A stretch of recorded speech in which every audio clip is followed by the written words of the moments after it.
Shalom saudara-saudara yang dikasihi Tuhan.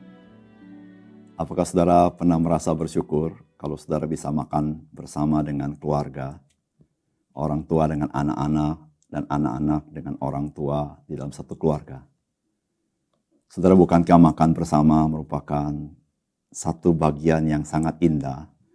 Karena di situ kita bisa bercengkrama, ngobrol, curhat, bercerita ini dan itu, bahkan cerita tentang keindahan makanan yang kita makan. Saudara, terimalah itu sebagai berkat Tuhan, di mana kita bisa bersyukur kepada Tuhan. Salam jumpa dalam program Tuhan Adalah Gembalaku. Perjamuan kudus, saya percaya bukan hal yang asing bagi saudara yang sering ke gereja. Saudara, sebagai anak-anak Tuhan, kita mungkin sudah berkali-kali, berpuluh kali mengikuti perjamuan kudus. Tapi tahukah saudara bahwa perjamuan kudus itu kita sedang lakukan suatu peristiwa perjamuan makan terakhir Tuhan Yesus dengan murid-muridnya, yaitu perjamuan Paskah. Satu perjamuan terakhir menjadi sesuatu yang sangat penting, bukan? Di dalam sejarah, di mana murid-murid bersama Tuhan Yesus sebelum Yesus naik ke atas kayu salib. Namun perjamuan kudus mempunyai makna yang sangat mendalam dalam hidup kita. Hari ini kita akan renungkan hal ini supaya kita lebih menghayati akan perjamuan kudus yang tiap kali kita rayakan. Mari kita membaca dalam Matius pasal 26 ayat 26 sampai 29. Dan ketika mereka sedang makan, Yesus mengambil roti, mengucap berkat, memecah-mecahkannya lalu memberikannya kepada murid-muridnya dan berkata, "Ambillah, makanlah, inilah tubuhku." Sesudah itu ia mengambil cawan, mengucap syukur, lalu memberikannya kepada mereka dan berkata, "Minumlah kamu semua dari cawan ini. Sebab inilah darahku, darah perjanjian yang ditumpahkan bagi banyak orang untuk pengampunan dosa. Akan tetapi aku berkata kepadamu, mulai dari sekarang aku tidak akan minum lagi hasil pokok anggur ini sampai pada hari aku meminumnya, yaitu yang baru bersama-sama dengan kamu dalam kerajaan Bapakku." Saudara yang dikasihi oleh Tuhan, apa yang kita baca dari firman Tuhan hari ini adalah perjamuan Paskah terakhir Tuhan Yesus dengan murid-muridnya. Karena setelah makan malam ini, Tuhan Yesus akan mengalami penderitaan dan mati di atas kayu salib. Saudara, perjamuan makan malam terakhir dipakai oleh Tuhan Yesus untuk menunjukkan satu peristiwa besar di dalam sejarah manusia, yaitu ketika Yesus menyerahkan nyawanya di atas kayu salib untuk menanggung dosa seisi dunia ini. Sehingga barang siapa percaya kepada Dia, mengalami pengampunan dosa, diperdamaikan dengan Tuhan. Sehingga perjamuan kudus ini menjadi begitu penting, karena melalui perjamuan kudus ini kita selalu diingatkan akan karya Kristus yang maha besar itu, menggambarkan kasih Tuhan kepada kita. Saudara, mari kita merenungkan pesan firman Tuhan melalui peristiwa perjamuan makan terakhir Tuhan Yesus dengan murid-muridnya. Yang pertama, saudara, berkat rohani hanya dapat diberikan oleh Yesus Kristus. Saudara, ketika kita membaca firman Tuhan ini, ketika Tuhan Yesus mengambil roti, mengucap syukur dan memecah-mecahkannya, saudara pasti ingat Tuhan Yesus memberikan makan 5.000 orang laki-laki dengan 5 ketul roti dan 2 ikan. Satu berkat yang besar, sesuatu yang tidak mungkin dilakukan oleh manusia kecuali oleh Yesus Kristus yang adalah Allah itu sendiri. Tetapi saudara-saudara, perjamuan makan malam terakhir lebih daripada sekedar berkat jasmani. Ini adalah berkat rohani yang Yesus mau curahkan dari atas kayu salib bagi segenap manusia dan bagi mereka yang percaya kepada Dia. Saudara, berkat rohani itu berkat yang dicurahkan dengan begitu limpah. Dan pintu berkat itu dibuka karena Yesus telah menjadi korban pendamaian yang memperdamaikan manusia dengan Allah.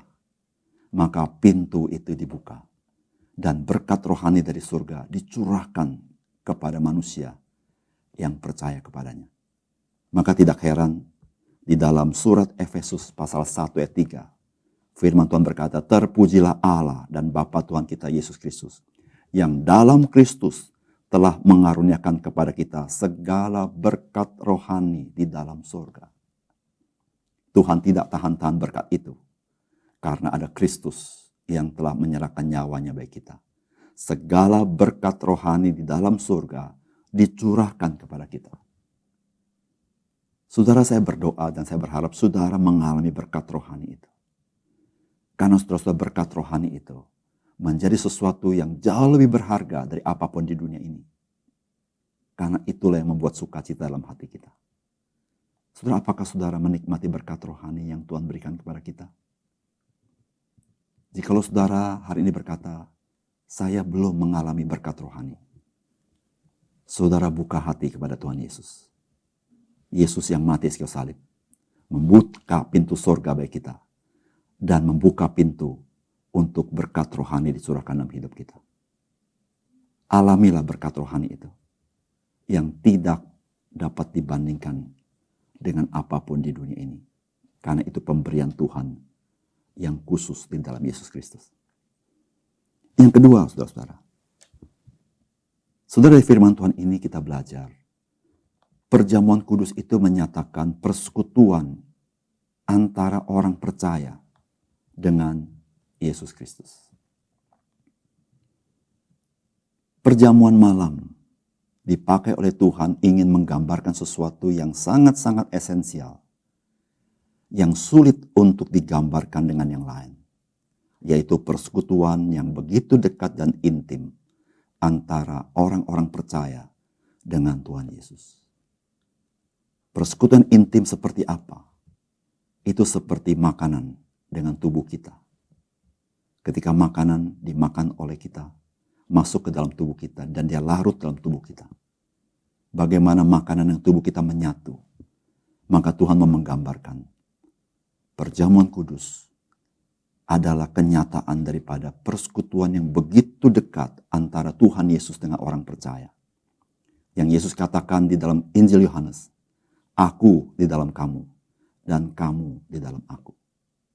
Saudara, tidak ada hubungan yang lebih dekat daripada hubungan antara orang-orang percaya dengan Yesus Kristus. Sehingga saudara-saudara, hidupku bukannya aku lagi, tetapi Kristus yang hidup di dalamku. Bukanlah sebuah teori, bukanlah sebuah kata-kata yang indah, tetapi itu adalah kenyataan yang hanya bisa dilakukan oleh Tuhan kepada kita, yang manusia lain tidak bisa berbuat apa-apa. Di situ Tuhan berkata, di luar aku, kamu tidak dapat berbuat apa-apa. Dan bersyukur, sesungguhnya saudara dan saya yang percaya pada Yesus, saudara ada di dalam dia, dan dia di dalam kita. Dia sanggup mentransformasi hidup kita. Apapun kondisi saudara, bagaimanapun latar belakang saudara, apapun temperamen saudara, apapun pergumulan saudara, saudara jangan lupa, saudara punya pengharapan. Karena Kristus tinggal di dalam dirimu. Dan dia bukan Tuhan yang berpangku tangan. Dia Tuhan yang bekerja. Dan ketika dia bekerja dengan kuat kuasa dan kuat kasih-Nya. Saudara, alamilah karya Kristus dalam hidupmu. Engkau tidak menjadi sama lagi. Karena kita berkata barang siapa di dalam Yesus Kristus, dia menjadi ciptaan baru. Yang lama sudah berlalu, yang baru datang. Berbahagialah kita yang mengalami campur tangan Tuhan. Karena hidup kita semakin hari, semakin serupa dengan Kristus. Yang ketiga, saudara-saudara. Saudara, perjamuan kudus mengingatkan kita akan perjanjian baru yang kekal di dalam darah Yesus Kristus dalam hidup kita. Kalau kita membaca perjanjian lama, maka seluruh perjanjian selalu ada penumpahan darah. Ketika Allah bikin perjanjian dengan siapapun, maka ada korban yang harus disembelih. Itu perjanjian darah.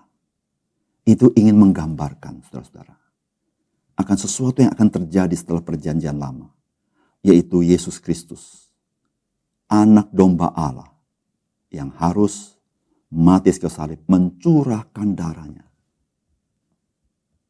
Dan itu adalah darah anak domba Allah. Darah anak manusia, anak Allah itu. Dan itu membuat satu perjanjian baru yang kekal. Perjanjian baru berbeda dengan perjanjian Allah yang lama. Karena perjanjian yang baru Allah berikan sifatnya kekal, yang tidak dapat dibatalkan. Dengan demikian, saudara-saudara, setiap kita yang percaya kepada Yesus Kristus, kita mengalami percikan darah anak domba ini, yaitu darah Yesus Kristus. Dan kita menerima perjanjian yang baru, keselamatan yang kekal, yang tidak dapat direbut oleh siapapun. Karena darah itu, darah yang kudus. Pemberian daripada Tuhan kita kepada kita.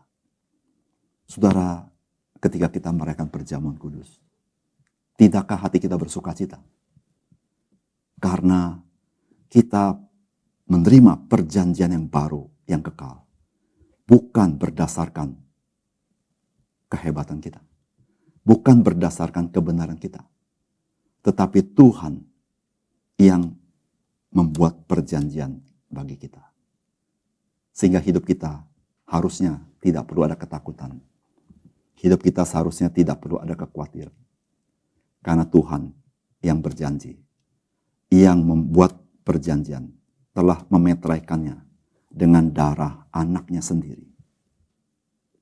Itulah satu perjanjian yang baru yang Tuhan berikan. Dan satu kali lagi nanti, saudara dan saya akan berjumpa muka dengan dia. Ketika dia datang kembali di dalam kemuliaannya. Hidup anak-anak Tuhan. Hidup yang penuh berkat dan penuh pengharapan di dalam Tuhan. Mari kita berdoa. Bapa surga, terima kasih hari ini kami dicelikkan mata rohani kami. Bagaimana kami memahami perjamuan kudus yang tiap kali kami rayakan di gereja. Ya Tuhan, ketika kami merenungkan perjamuan kudus sebenarnya adalah satu perjamuan makan malam terakhir Tuhan Yesus dengan murid-murid-Mu ketika Paskah itu. Ya Tuhan, sungguh satu perjamuan yang sangat penting.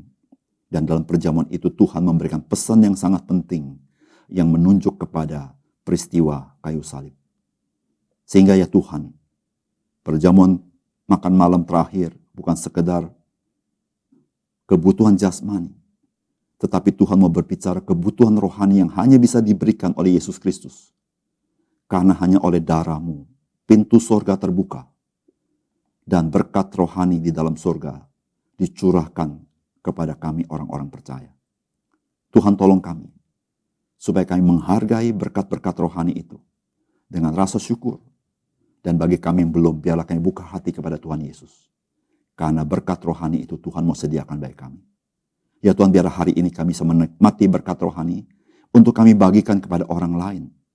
Karena kami percaya ketika Tuhan berikan kepada kami, bukan dimaksudkan untuk diri kami sendiri, tetapi kami berbagi dengan orang lain. Terima kasih untuk firman-Mu Tuhan. Dalam nama Tuhan Yesus kami berdoa. Amin.